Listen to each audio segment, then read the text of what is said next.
Hello everyone, welcome to top. My name is Niharika Walia Bhatnagar और मैं आपके साथ में हूँ इन अ 10 मिनट सीरीज। और आज हम बात करने वाले हैं about the valuation of cash and cross holdings.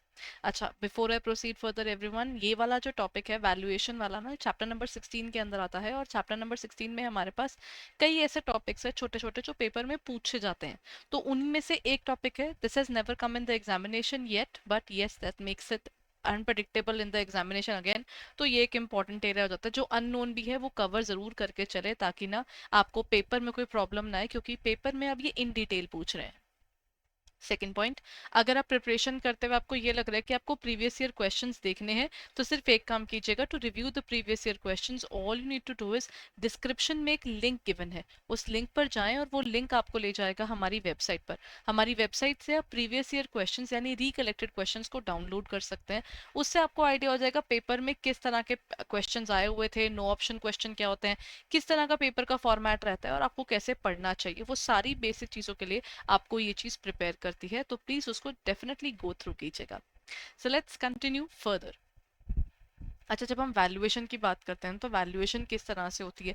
आपके पास कई चीज़ें होती हैं। एक होते हैं non operating assets. Non operating assets यानी जो बिजनेस में एसेट्स यूज नहीं होते हैं, उन्हें हम कहते हैं नॉन ऑपरेटिंग। सो इनकी वैल्यूएशन नॉर्मली मार्केट वैल्यू पर हो जाती है, जो भी उनकी वैल्यू चल रही होती है। ठीक है। Then excess cash and cash equivalents, अगर किसी ऑर्गेनाइजेशन में बहुत ज्यादा कैश पड़ा है, इसका मतलब ये पैसा इंटरेस्ट में या सर्कुलेशन में मार्केट में लग नहीं रहा। जो पैसा मार्केट में सर्कुलेशन में नहीं जा रहा, वो 1+1 नहीं हो रहा, उसका फायदा क्या है। इन्वेस्टमेंट इन द रिस्कलेस और वेरी लो रिस्क इन्वेस्टमेंट्स अगर आप करते हैं, made by most of the business with high cash holdings, वो क्या करते हैं, वो ना छोटी छोटी जगहों पर पैसा डाल देते हैं, जहां पर उनको पता हो कि पैसा कुछ तो देगा। तो वो छोटी छोटी मार्केटेबल सिक्योरिटीज में इस पैसे को रख लेते हैं, कि चाहे उससे कुछ भी ना आए, but at least this money still in the market, right. Then होती है एक मार्केटेबल सिक्योरिटीज, ऐसी सिक्योरिटीज जिसमें आप पैसा लगाते हैं और उसमें रिस्क भी इन्वॉल्व होता है, क्योंकि वो शेयर्स वाली चीज होती है। तो इन्वेस्टमेंट इन इक्विटीज आप करते हैं तो उसमें रिस्क है, लेकिन अगर आप बॉन्ड यानी किसी कंपनी को लोन देते हैं, तो उसमें आपके पास रिस्क कम होता है, और रादर आपका एक पक्का वाला इनकम डिफाइन हो जाता है, जिसे हम कहते हैं इंटरेस्ट। तो बॉन्ड्स पर इंटरेस्ट आता है, इक्विटीज पर डिविडेंड आता है। डिविडेंड में very, but bond interest normally एक फिक्सिटी ऑफ अमाउंट पर होता है, जो ऑर्गेनाइजेशंस के लिए बेनिफिशियल होता है, कि वो उनको आएगा पैसा। देन कुछ एसेट्स ऐसे भी होते हैं जिनको हम यूज नहीं कर रहे होते बिजनेस में, दे आर जस्ट देयर। उनको भी हम मार्केट वैल्यू पर या फिर बुक वैल्यू पर, depending upon the usages of that asset in our business, आप उसकी वैल्यू निकालते हैं। इसको हम कहते हैं अनयूटिलाइज्ड एसेट्स।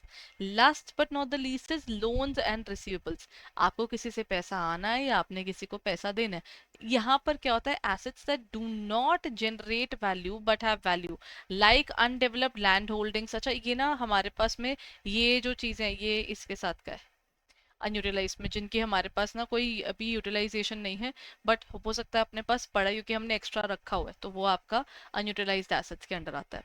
अच्छा, एक होता है अपना लोन्स एंड रिसीवेबल्स। ये होते हैं जो हमने किसी को लोन दिए हुए हैं या हमें लोन मिले हुए हैं। इनके अंदर ना जो वैल्यूएशन होती है वो वही होती है जो हमारी बुक्स में एक्चुअली लिखी हुई होती है, कि this is the book value of that specific loan, जितना वो पेंडिंग है। तो वो आप उस तरीके से ही उसकी वैल्यूएशन को करते हो। ठीक है। अब जैसे हमारे पास अगर हम कैश की बात करते हैं, cash and near cash items कौन सी होती हैं, जिसको हम कैश की फॉर्म में देख सकते हैं, दैट इज हमारे पास कैश की फॉर्म में, या फिर बहुत जल्दी इसको हम कैश में कन्वर्ट कर सकते हैं, investments in the short term government securities और कमर्शियल पेपर्स, जिनको बहुत जल्दी आप कैश में कन्वर्ट कर पाओगे और उस पर कोई ज्यादा आपका खर्चा भी नहीं आएगा, ज्यादा लॉसेस नहीं होंगे। But why are we worried about cash. बहुत इंपॉर्टेंट है कैश होना, क्योंकि आपके पास की जो कैश होती है ना, वो आपकी सॉल्वेंसी प्रूव करती है, that if you have to pay to someone तो आप वो पे कर पाओगे। Keynes identified three motivations to hold money. Number one, cash for transactions. Keynes के अकॉर्डिंग कैश इससे जरूर होता है क्योंकि आपको अपनी कैश चाहिए होता है ट्रांजैक्शंस करने के लिए, वो तो है ही। और कई बार आपको अनसर्टेनिटीज के लिए भी चाहिए होता है। फॉर एग्जांपल, किसी पॉइंट ऑफ टाइम पर ऑर्गेनाइजेशंस में फेस अनसर्टेनिटीज टुवर्ड्स देयर, जैसे कोविड के टाइम पर एकदम से ऑर्गेनाइजेशंस को शिफ्ट करना पड़ा था, उनकी ऑपरेशनल कॉस्ट्स बड़ी थी। जो वर्क फ्रॉम ऑफिस में मजबूरी में लोगों को बुला रहे थे, उनके केस में उनको अपने जो ऑफिस थे वो रेगुलरली सैनिटाइज करवाने पड़ रहे थे। उस सैनिटाइजेशन की प्रोसेस के चलते उनको वो कॉस्टिंग ज्यादा पड़ रही थी, है ना। तो आपके पास ऐसे अनप्लैन्ड एक्सपेंसेस के लिए किस तरह की आपकी प्रिपरेशन है, आज के टाइम पर अभी जैसे इंडो पाक वॉर हुआ था, उस टाइम पर भी ऑर्गेनाइजेशंस ने अपने लोगों से टाइम से पहले ही बीसीपी मंगवा लिया था, that is your business continuity plan. कि आप अगर आपको कोई प्रॉब्लम आई, उस टाइम पर ब्लैकआउट हो गया, क्योंकि नॉर्थ इंडिया में तो बहुत जगह पर ब्लैकआउट हुआ था, तो आप उस टाइम पर अपने ऑफिस के काम कैसे करोगे, तो आपको उसके लिए क्या चाहिए, वो फर्दर इक्विपमेंट्स भी ऑर्गेनाइजेशन ने बाय कर करके लोगों को दिए। क्या कर रहे हो आप, आपको उस एक्सपेंस के लिए पैसा भी तो चाहिए, वो आपको रखना पड़ेगा। And then is speculative purposes. Market just goes up and market goes down. That affects your organization badly. Economy हिली, आप भी हिलोगे, क्योंकि इन्फ्लेशन आपको इफेक्ट करेगी, आपको डिफ्लेशन इफेक्ट करेगी, आपको मार्केट का शेयर जो गिरता है, शेयर का गिरना बढ़ना अफेक्ट करेगा। तो यू नीड समथिंग जहां पर आप ना सेपरेशन ऑफ, यहाँ पर अपनी स्पेकुलेटिव पर्पसेस के लिए भी अपना पैसा अलग आपको रखना पड़ेगा, वरना आपके पास कोई ऑप्शन नहीं है। क्योंकि जब वॉर्स आती हैं या फिर आप कोई भी इस तरह के ऐसी सिचुएशन बोल लो जो कि ना ऑर्गेनाइजेशन के अगेंस्ट जाती है, इकोनॉमी में उसको हेल्प नहीं कर रही होती है, तो इकोनॉमी वाइज तो उसके पास ऑप्शन नहीं होती है कि they have to take out the reserves. But the fact is आपके पास रिजर्व्स होना भी तो चाहिए। ऑल ऑफ अ सडन आपको एक्स्ट्रा वर्किंग कैपिटल यानी रेगुलर बिजनेस करने के लिए और पैसा लगाना पड़ जाए, और आप अपनी बिजनेस की कोई चीज बेच कर रहे हो, ये तो आपकी सॉल्वेंसी हिला जाएगा। क्रेडिटर खड़े होकर बोलेगा ये तो पैसे ही नहीं दे सकते, बिकवाओ ये कंपनी, इसने हमारे पैसे यहाँ पर नहीं दिए, डिफॉल्ट हो गया जी, ये हो गया वो गया। आपकी एक वल्नरेबिलिटी आपकी कंपनी बिकवा देगी। तो क्यों हम किसी भी पर्सन को ये बोलने का मौका दे, कोई पैसा मांगे उसके साथ साथ पैसे पकड़ाने के लिए ऑर्गेनाइजेशन के पास उतनी पावर, उतनी एबिलिटी, उतनी क्षमता होनी बहुत जरूरी है, बिकॉज उस क्षमता के बिना वो काम नहीं कर सकता। Then is separation of management and stockholders. ये तो खैर आजकल हर कंपनी में हो गया है कि ना आपका जो शेयर होल्डर्स हैं वो अलग है, और कंपनी के मैनेजिंग डायरेक्टर, एमडी और बोर्ड ऑफ डायरेक्टर्स लोग अलग चल रहे हैं। तो ये लोग मैनेजमेंट संभालते हैं और जो ओनर्स है वो कोई और है, और इनको इनके काम के लिए डायरेक्टर्स को फिर सिटिंग फीस मिलती है, इंसेंटिव्स मिलते हैं बेस्ड अपॉन दिस। तो उनको क्या चाहिए होता है, क्योंकि जो लोग जिनकी बिजनेस ओनरशिप है वो अलग बैठते हैं, अब जिनको संभालना है उनको भी तो अपनी जेब में पैसा रखना पड़ेगा ताकि वो कंपनी की सॉल्वेंसी दिखा सके। तो ये चीज जब ये पैसा इकट्ठा करके रिजर्व्स की फॉर्म में ज्यादा पड़ा भी हुआ है, तो भी किसका ही है, उस मैनेजमेंट का तो है नहीं। ये पैसा घूम फिर कर जाना शेयर होल्डर्स को ही है। जब ज्यादा पैसा हो जाएगा तो हम डिविडेंड दे देंगे, बोनस शेयर मिल जाता ना फ्री का, तो राइट शेयर मिल जाते हैं, सस्ते शेयर मिल जाते हैं। वो कहाँ से मिल रहे हैं, ये जो एक्सेस अगर सेविंग हो भी गई तो ये उससे मिल जाते हैं। है तो ये फायदेमंद स्टॉक होल्डर्स को ही, क्योंकि ऑर्गेनाइजेशन के पास मेजर सेविंग्स आ जाती है। Then cash and cash near cash investments की जिम्मेदारी क्या सिर्फ या जरूरत सिर्फ उस टाइम पर ही होती है, इनको कई चीजें अफेक्ट भी तो करती हैं। Cash versus credit oriented businesses. अच्छा, जो बिजनेसेस कैश ओरिएंटेड है वो बार बार कैश कैश का रोना नहीं दे सकते, उनकी कोई प्रॉब्लम ही नहीं आती। जिनका बिजनेस ऑल कैश पर चल रहा है, फॉर एग्जांपल हम मैकडी जाएं, हम बर्गर किंग जाएं, आप और मैं कौन सा वहां पर क्रेडिट पे चीज खरीदते हैं कि नहीं हम ना कल पैसे देंगे, उनको तो हम साथ साथ पे करके आते हैं।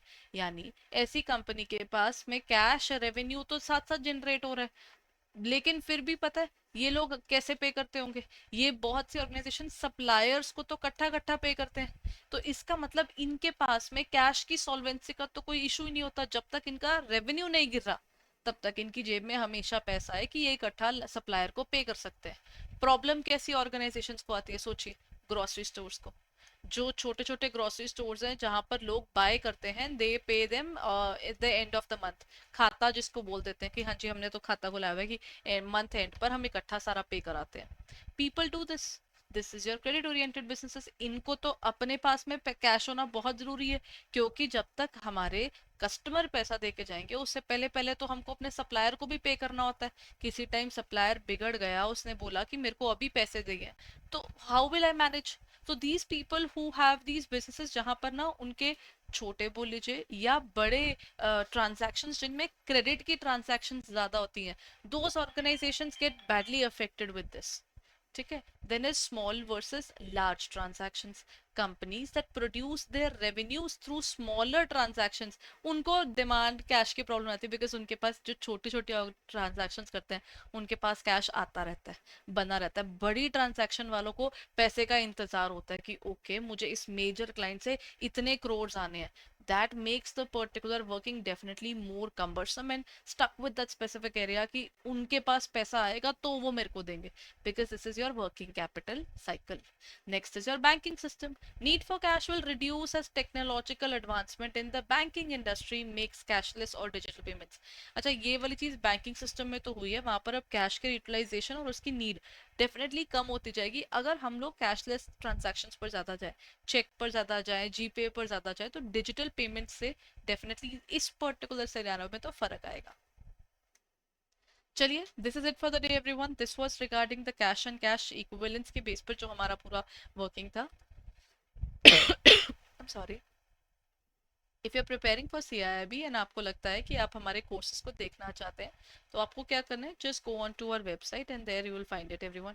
हमारी ना वेबसाइट पर जाइएगा edutab.in, वहाँ पर ना आपको सारी डिटेल्स मिल जाएंगी.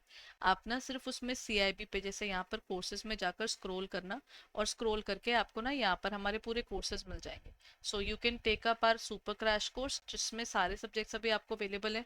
Since ABM is already done, तो आपके पास ABFM, BFM और BRBL की क्लासेस तो आपको मिल ही सकती हैं. तो आप वो डेफिनेटली रिव्यू कर सकते हैं हमारी वेबसाइट के ऊपर. ठीक है. सो ये सारी चीज़ें आपके पास यहाँ पर अवेलेबल हैं. और if you want to take the combo, तो आपको यहाँ पे कॉम्बो भी मिल जाएगा और सिंगल सिंगल कंपोनेंट्स की भी क्लासेस हैं. So you can take up any specific batch that you would like to. Go ahead and check it out right away everyone. अच्छे से पढ़िएगा and all the very best. And हाँ, अगर आपने courses लेने हैं तो यहाँ पर नीचे ना कोड ज़रूर यूज़ कीजिएगा. Thank you.